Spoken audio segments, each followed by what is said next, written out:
Hi friends, my self दीप रंजन और आप देख रहे हैं जॉब्स भारती।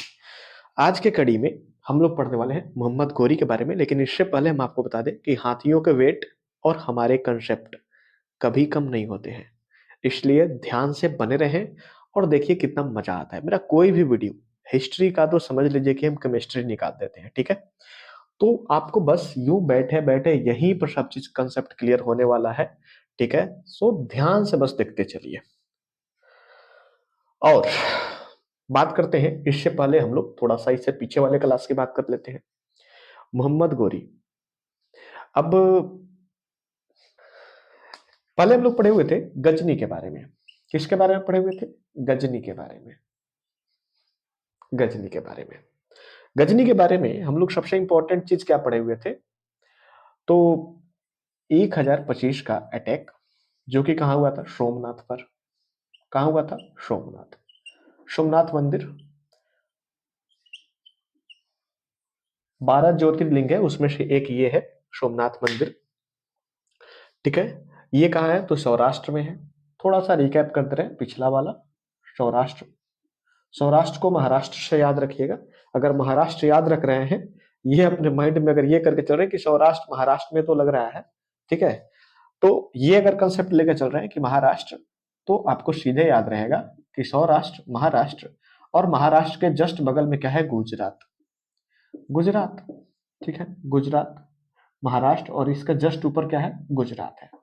तो गुजरात में ही क्या है? सौराष्ट्र है, ठीक है। ठीक है, किसी को दिक्कत? अगर आपके माइंड में कभी आ जाए सौराष्ट्र नहीं आएगी, कहाँ है, तो महाराष्ट्र में याद रखिए। और महाराष्ट्र जैसे ही क्लियर आएगा तो ये समझ लीजिए कि ये महाराष्ट्र में है नहीं, है कहाँ? गुजरात में। तो ये चीजें क्लियर करके चलना है।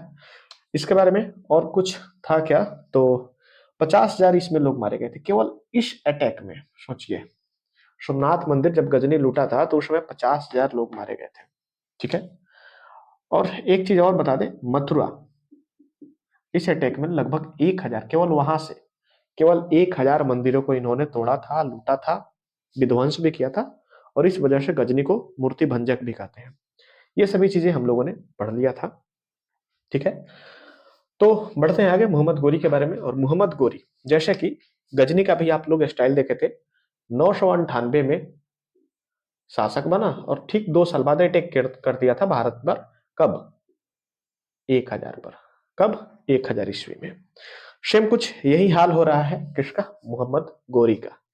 मोहम्मद गोरी जो कि गौर एक क्षेत्र था, ठीक है, और गजनवी के ठीक बगल में, गजनवी के ठीक पड़ोसी में गोरी क्षेत्र था। और गौर का ही, मतलब गौर क्षेत्र था, गौर का ही यह मोहम्मद गोरी था। और वहीं के होने के कारण इसको गोरी कहा जाता है।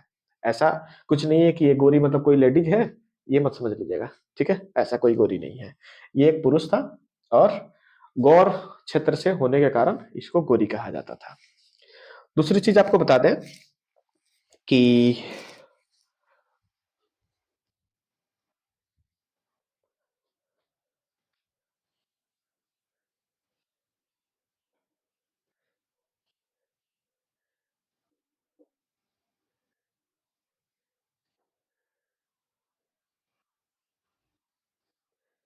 तो गजनी का हम लोग टोटल अटैक कितना देखे थे?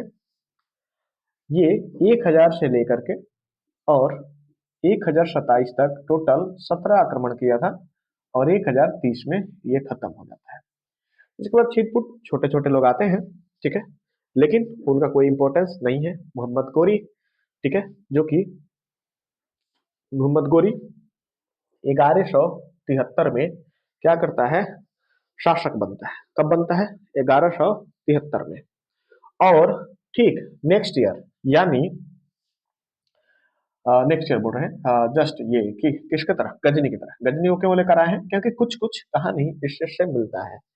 अगर आप गजनी के बारे में कल पढ़ लिए हैं, बहुत बेहतर कंसेप्ट था, ट्रिक वगैरह का भी हम लोग इस्तेमाल किए हुए थे। तो अगर आपने नहीं पढ़ा है तो इसी वीडियो के डिस्क्रिप्शन बॉक्स में आपको लिंक मिल जाएगा, ठीक है, आप लोग देख सकते हैं।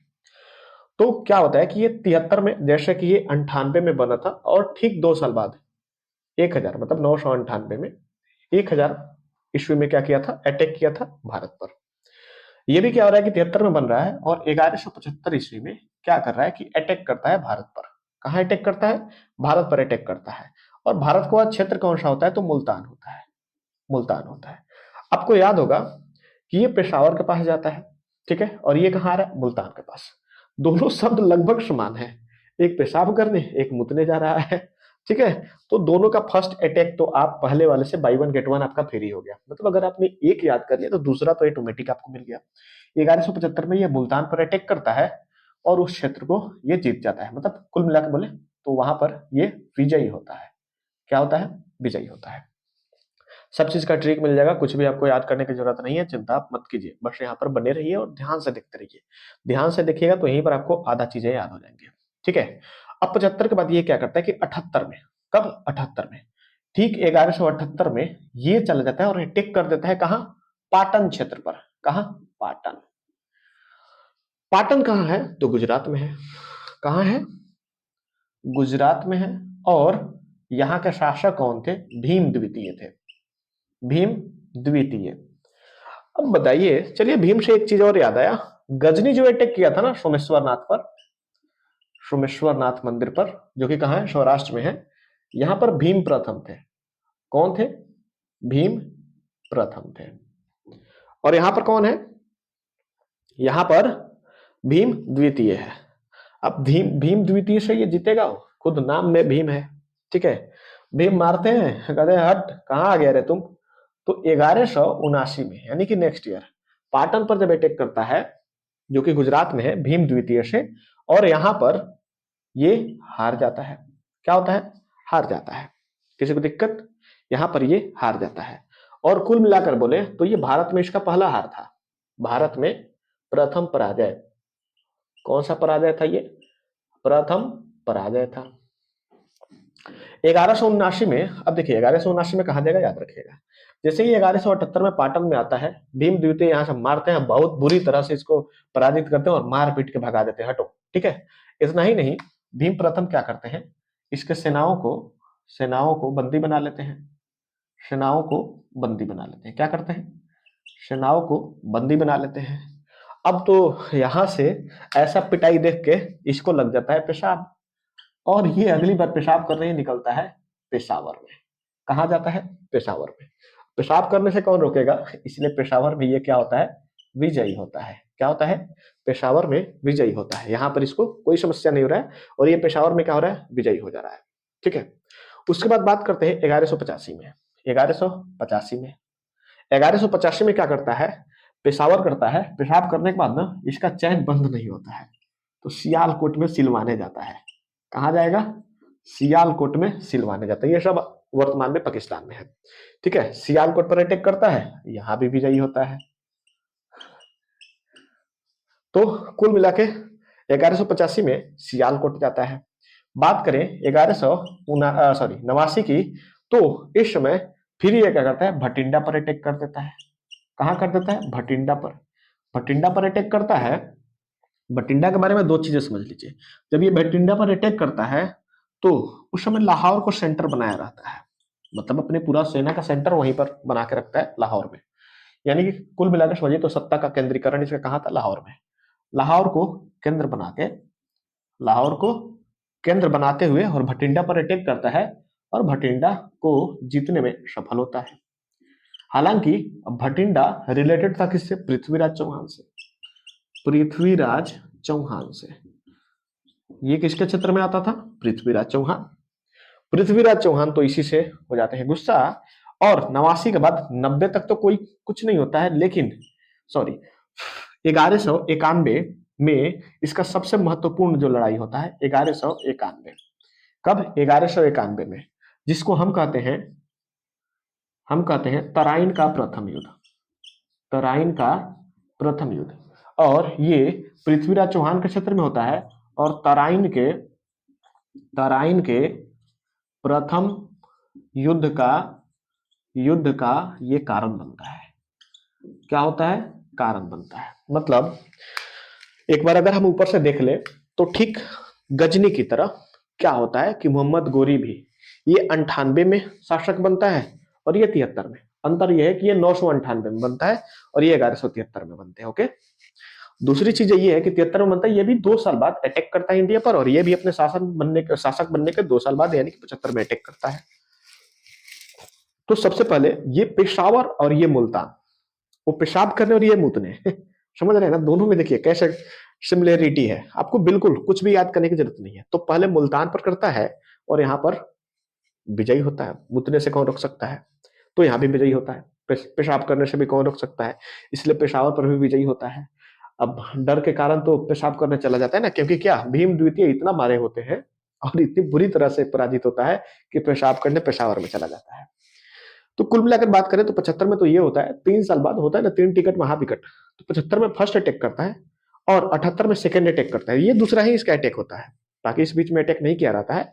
75 के बाद एक के बार 78 में आता है, और 78 में आता है दंदनाने एक के बार भीम के पास आ जाता है, और भीम तो इसका मीम बना देते हैं भाई, ये मोए मोए हो जाता है। क्या हो जाता है, मोए मोए हो जाता है। इसका तो मोए मोए हो गया। पाटन में आता है जो कि गुजरात क्षेत्र में पड़ता है, भीम द्वितीय का शासन काल था, भीम तो इसका मीम बना देते हैं। फिर ये मोए मोए करते हुए पेशाब करने पेशावर में आ जाता है। कहाँ जाता है, पेशावर में। पेशावर में कब, ठीक नेक्स्ट ईयर अटैक करता है और यहाँ पर विजयी होगा। पेशाब करने से कौन रोक सकता है। अब फिर तो इसका चैन में बंद नहीं हो रहा था, इसलिए ये सिलवाने जाता है सियालकोट में, तो यहाँ भी विजयी होता है। ठीक है, लेकिन ये 89 के बाद कब होता है, 85 में। ये अटैक 85 में हुआ था। फिर 89 में क्या करता है, 89 में भटिंडा पर अटैक करता है और भटिंडा को जीत लेता है। ठीक है, मतलब उस समय पृथ्वीराज चौहान से लड़ाई नहीं होती है, बस उस क्षेत्र पर एक मतलब होता है ना लोकल शासक लोग, बस उन्हीं का ये था। ठीक है, जैसे मुख्य शासक होते थे और छोटे छोटे अपने किनको जो भी उनके विश्वास पात्र होते थे उनको बैठा देते थे। तो यहाँ पर ये क्या करते हैं, भटिंडा पर अटैक करके और इसको शामिल कर लेता है अपने राज्य में। और जिस वजह से क्या होता है कि ठीक 90 की बात होती है, 91 में तराइन का प्रथम युद्ध हो जाता है। तराइन का प्रथम युद्ध, तराइन का प्रथम युद्ध होता है, प्रथम युद्ध। अब ये जो प्रथम युद्ध है किन के बीच में होता है, तो तराइन का प्रथम युद्ध होता है। तो एक तो गोरी, देख ही रहे हैं गोरी को हम लोग पढ़ ही रहे हैं, गोरी और पृथ्वीराज चौहान, पृथ्वीराज चौहान, पृथ्वीराज चौहान। तो इन दोनों के बीच में हो जाता है। हालांकि इसमें विजयी कौन होता है, तो पृथ्वीराज, पृथ्वीराज चौहान, पृथ्वीराज चौहान विजयी होते हैं। क्या होते हैं, पृथ्वीराज चौहान विजयी होते हैं।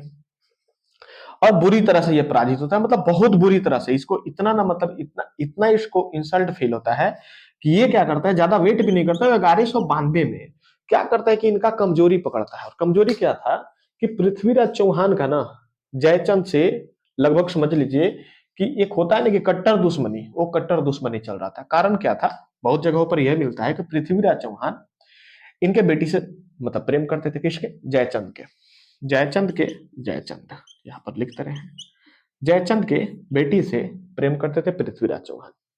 ये चीज जयचंद को पता चलता है और जयचंद उसका क्या स्वयंवर करा देते हैं। स्वयंवर, स्वयंवर में बहुत सारे राजा आए होते हैं। सोचिए दोनों तरफ बहुत सारे राजा बैठे होंगे, स्वयंवर का दृश्य तो आपको पता ही है। अब यहाँ पर आप पृथ्वीराज चौहान की आक्रामकता को पता कर सकते हैं। यहाँ से उनके इस चीज का पता लगता है कि ये कितना मतलब क्या बोले बड़ा एक सम्राट थे कि इन सबके बीच में से क्या करते हैं कि इसको उठा ले जाते हैं। ठीक है, और यही इनका मुख्य चीज होता है कि राजपूत राजाओं को अब इसमें जो भी है उनके सामने से ये लेके जाते हैं, कोई बोल नहीं पाता है। ठीक है, दूसरी चीज इसका बाप कौन होता है, जो कि जयचंद होता है। ठीक है, तो जयचंद का तो सबसे ज्यादा अपमान हुआ। बाकी राजाओं का भी अपमान हुआ कि हम आए थे इससे शादी करने और हम लोग तो जो कंडीशन था उसको फॉलो करते, लेकिन फॉलो क्या, ये तो अनफॉलो किए हुए ही आया और हम सबको चैलेंज देकर के कोई बोला तो हमसे मतलब लड़ना पड़ेगा, हमसे बुरा कोई नहीं होगा, लेके चलेगा, मतलब सबकी इंसल्ट। ठीक है, हालांकि लेके जाने का कारण ये नहीं था कि वो उसी उद्देश्य से आया था। उद्देश्य ये था कि इसमें इसको इनवाइट नहीं किया गया था, इसमें इसको इनवाइट नहीं किया गया था, और ये चीज इनके लिए अपमान की बात होती है और इसीलिए ये आते हैं और अपना पावर दिखाते हुए लेके जाते हैं। और फलस्वरूप इसी चीज का फायदा उठाता है कौन, आपको मोहम्मद गौरी। मोहम्मद गौरी इसी का फायदा उठाता है और 92 में क्या करता है, इन राजाओं के साथ मिलता है। मूलतः इसमें डायरेक्टली हेल्प करते हैं कौन, जयचंद, अपनी सेना वगैरह सबके साथ उसमें लड़ने भी जाते हैं। और जयचंद और अन्य कुछ इनडायरेक्टली अन्य सारे राजाओं का हेल्प लेते हुए 92 में फिर से ये अटैक करता है। क्या करता है, फिर से अटैक करता है और ये होता है तराइन का द्वितीय युद्ध। तराइन का द्वितीय युद्ध, द्वितीय युद्ध, सेम वही पृथ्वीराज चौहान और किसके बीच में, गौरी के बीच में। मतलब पृथ्वीराज चौहान को यहां पर हम लिख दे रहे हैं पीसी और गौरी को लिख दे रहे हैं जी। पृथ्वीराज चौहान और गौरी के बीच में हुआ, जिसमें अब की बार क्या हुआ, चूंकि ये अंत अंत तक हारते हैं, ऐसा नहीं कि आसानी से ये सभी लोग आए और इसको हरा दिए, ठीक है। अब इनके ना, अब विराटता का मतलब इससे अंदाजा लगा सकते हैं। क्या हुआ कि अंत में गौरी विजयी होता है।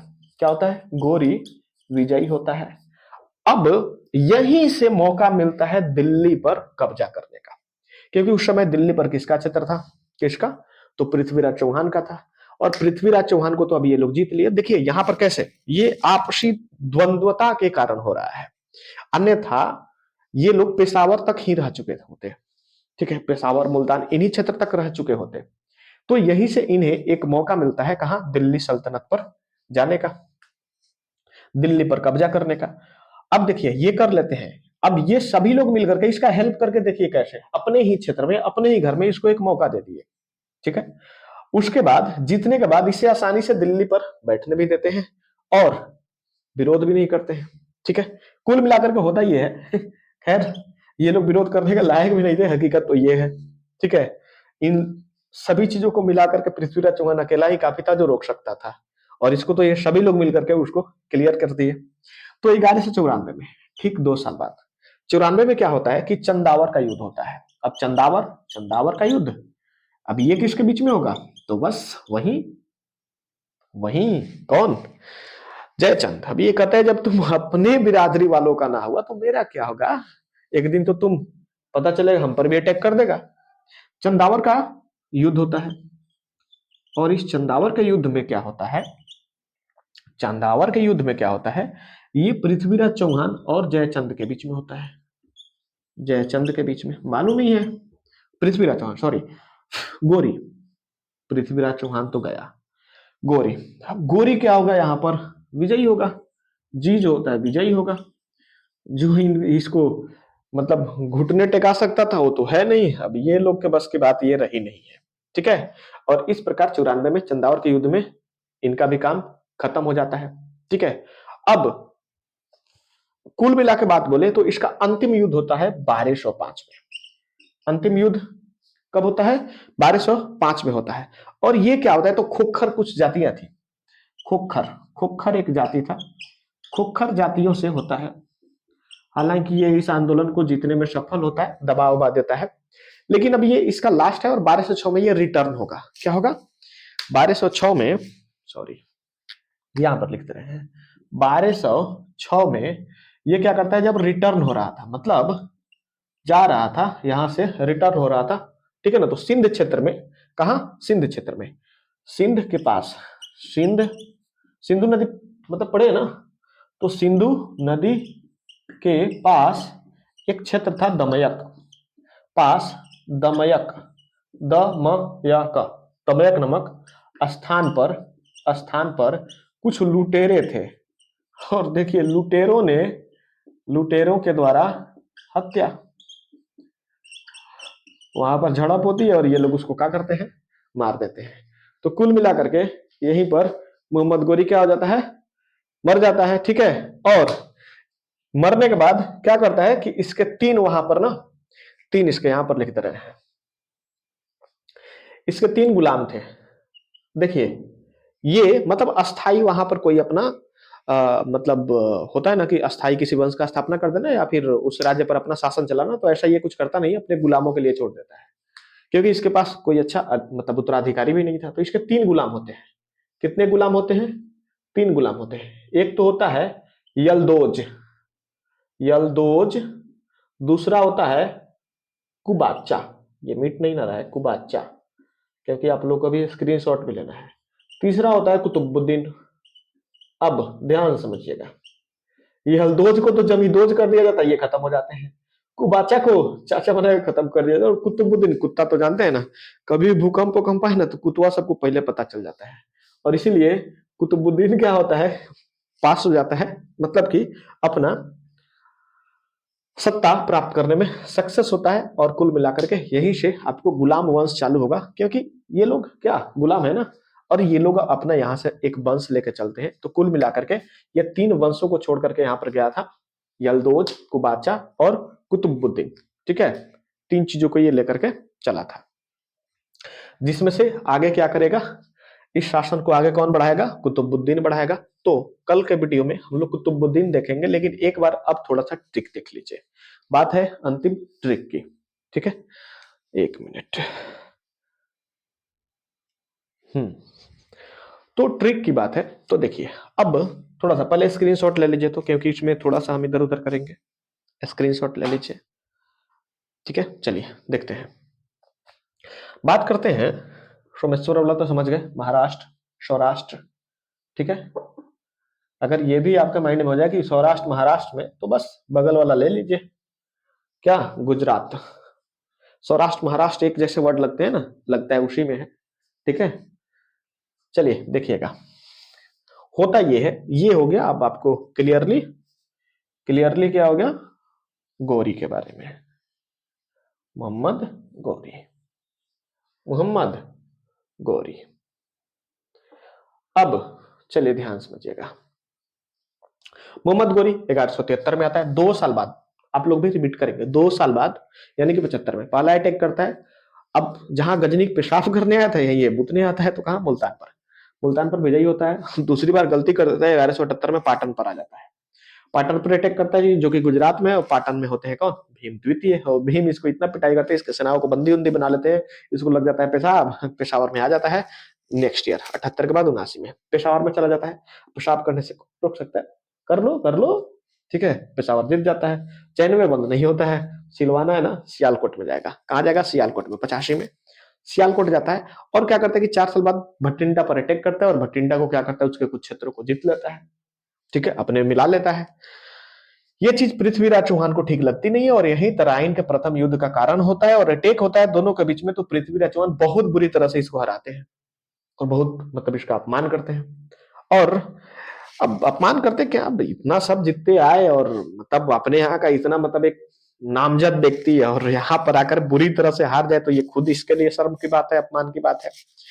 और यहीं से ये क्या करता है कि इसके कमियों को पता लगाता है, और उन सभी इनके शत्रुओं को साथ मिल करके क्या करता है, कहता है कि दोस्त, दुश्मन का दुश्मन तो दोस्त होता है, आओ सब साथ में लड़ा जाए। और लड़ने के बाद द्वितीय जो तराइन का द्वितीय युद्ध होता है पृथ्वीराज चौहान और गौरी के बीच में, इसमें गौरी विजयी होता है। 1194 की बात करें तो चंदावर का युद्ध हो जाता है, ठीक 2 साल बाद। इनको भी खत्म करता है, जयचंद को, हटो, तुम तो अपना नहीं हुआ, मेरा क्या होगा। और इसमें फिर गौरी विजयी होता है। लास्ट में क्या होता है कि 1205 में खोखर जातियों के साथ कुछ अटैक होते हैं, हिंसक झड़प संभाल लेता है। ठीक है, कुल मिलाकर के 6 में जब रिटर्न हो रहा था, 6 में जब रिटर्न हो रहा था, तो सिंधु नदी के पास एक दमयक नामक स्थान है, दमयक नामक जगह है। उसी स्थान पर कुछ लुटेरों से, जो लड़ाकू होते हैं, उन लोगों से थोड़ा सा हिंसक झड़प होता है, और उसी में इसको मार दिया जाता है, और ये खत्म हो जाता है। तो अब ये जो जीते हुए क्षेत्र थे, इस पर कौन चलाएगा, तो इसके 3 गुलाम थे, यल्दोज, कुबाचा और कुतुबुद्दीन। ठीक है, ये 3 थे, इसमें से कौन सफल होता है, तो कुतुबुद्दीन होता है, और इसको आगे लेकर चलता है। एक चीज आपको बता दें, 1191 में जो प्रथम तराइन का जो प्रथम युद्ध हुआ था, तराइन का प्रथम जो युद्ध हुआ था, इस समय सेनापति कौन था, क्योंकि ये युद्ध जीत गए होते हैं, तो इनकी सेनापति आखिर कौन होते थे, इतना बेहतर तरीके से जीतता है, तो उस समय सेनापति इसका अस्कंद होते हैं। कौन, सेनापति अस्कंद।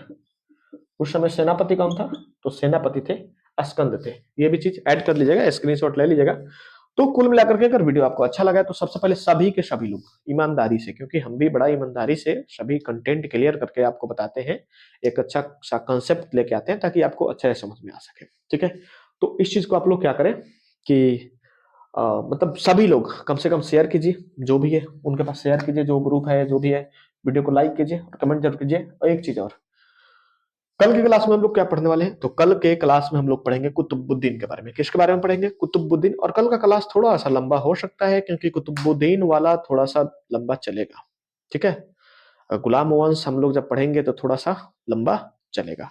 तो चलिए मिलते हैं कल के क्लास में, लेते हैं विदा। जय हिंद, जय भारत।